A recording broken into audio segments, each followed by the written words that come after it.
आज थोड़ी देर पहले स्मृति ईरानी जी, केंद्रीय मंत्री स्मृति ईरानी जी ने दिल्ली नगर निगम के चुनाव रुकवाए जाने को लेकर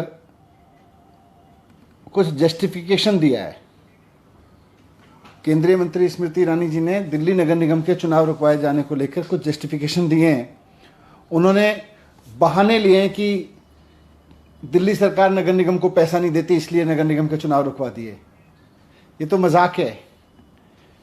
मतलब दिल्ली सरकार पैसा नहीं देती इसलिए आप नगर निगम का चुनाव, पहली बात तो ये झूठ है। दिल्ली सरकार तो पूरा पैसा देती है। नगर निगम में इतना भ्रष्टाचार कर रखा है बीजेपी ने, जिसकी वजह से नगर निगम के पास पैसा नहीं है। ये स्वीकार करना पड़ेगा आपको। दूसरी बात, ये बचकाना बहाना है कि दिल्ली सरकार पैसा नहीं देती इसलिए हम नगर निगम के चुनाव रुकवा दे रहे हैं। ये क्या मजाक है। मैं केंद्रीय मंत्री माननीय स्मृति ईरानी जी से 3 चीजें कहना चाहता हूं।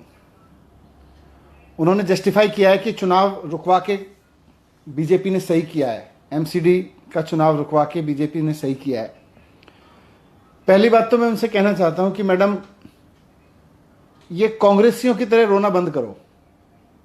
जब देखो हाय रे, मर गए रे, पिट गए रे, सरकार ने पैसा नहीं दिया रे, ये तो कांग्रेसियों की आदत है। आप कांग्रेसियों की तरह रोने लगे। कांग्रेसियों की तरह रोना बंद करो और हिम्मत से नगर निगम चलाओ जितने दिन आपके पास में बचे हैं। काम आपकी सरकार ने कुछ किया नहीं। 15 साल आपको बीजेपी को मौका देके देखा, दिल्ली के लोगों ने बीजेपी को, वहां काम आपसे किया नहीं। और जब 15 साल बाद जनता आपको हटाने का मन बना चुकी है और अरविंद केजरीवाल जी को एमसीडी में देखना चाहती है, एमसीडी में भी केजरीवाल का नारा लगा रही है, तो फिर आप हाय रे, मर गए रे, केजरीवाल ने पैसे नहीं दिए रे, दिल्ली सरकार ने पैसे नहीं दिए रे, पैसे नहीं मिले रे, पैसे नहीं मिले रे, तनख्वाह नहीं मिली रही। अरे आपका लोगों ने भ्रष्टाचार इतना कर रखा है, पैसे कहां से आएंगे? आपके पास पैसे बचेंगे कहां से? तो पहली बात तो मैं आपको यही कहना चाहता हूं कि कांग्रेसियों की तरह रोना बंद कीजिए मैडम। दूसरी बात, मैं ये भी रिक्वेस्ट करना चाहता हूं कि आप दिल्ली की रहने वाली हैं, दिल्ली में ही रहती हैं, आप जरा दिल्ली में घूम लीजिए। आप देख लीजिए कि भारतीय जनता पार्टी के नगर निगम ने पूरी दिल्ली को कितना गंदा करके रखा हुआ है। हर गली कूचे को कितना गंदगी फैला के रखा हुआ है, कितना कूड़ा फैला के रखा हुआ है आपके नगर निगम ने। भ्रष्टाचार कितना फैला के रखा हुआ है और कितना कूड़ा फैला के रखा हुआ है। अगर हिम्मत है तो चुनाव का सामना करके दिखाओ। दिल्ली की जनता इस बार आपको 10 सीट भी दे दे तो बहुत बड़ी चीज है।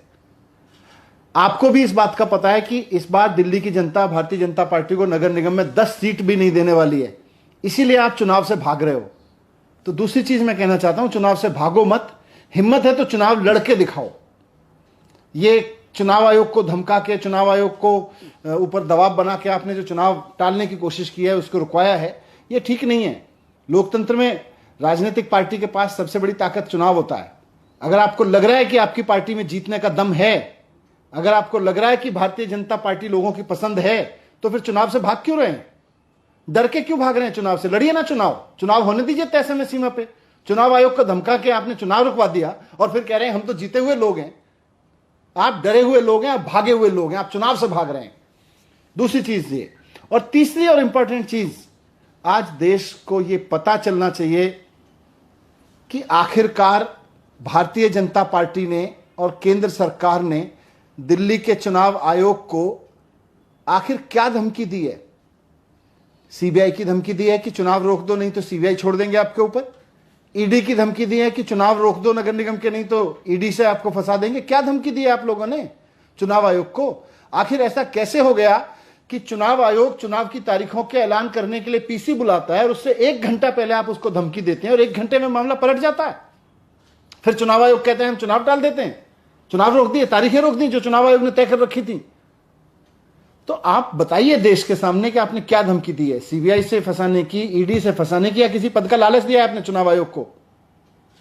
कुछ तो वजह हुई कि चुनाव आयोग ने बुलाई हुई पीसी, चुनाव की तारीखों का ऐलान करने के लिए बुलाई गई प्रेस कॉन्फ्रेंस को चुनाव के ऐलान की जगह फिर रिग्रेट में बदल दिया।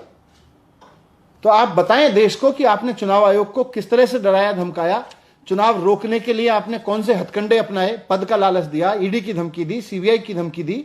आप बताएं, क्योंकि चुनाव आयोग जैसी संस्था अगर सरकारों के कहने पे चुनाव टालती रहेगी तो देश कमजोर हो जाएगा, लोकतंत्र पूरी तरह से कमजोर हो जाएगा।